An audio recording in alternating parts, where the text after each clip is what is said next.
عزیزانم درود بر شما، روز خوبی داشته باشید. بریم با هم کوره رو ببینیم.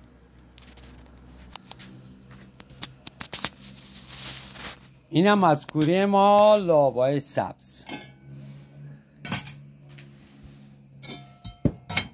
و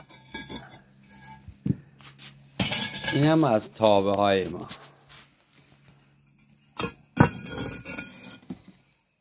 عزیزانم، دوستانم، کسی خواست در خدمت شماییم. تابه‌های خوشگل هست بازم.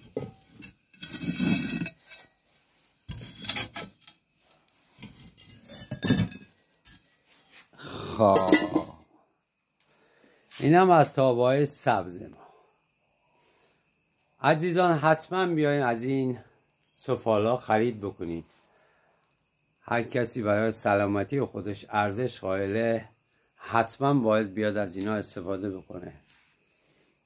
عزیزان، سلامتی بزرگترین سرمایه و ثروت هر آدمیه.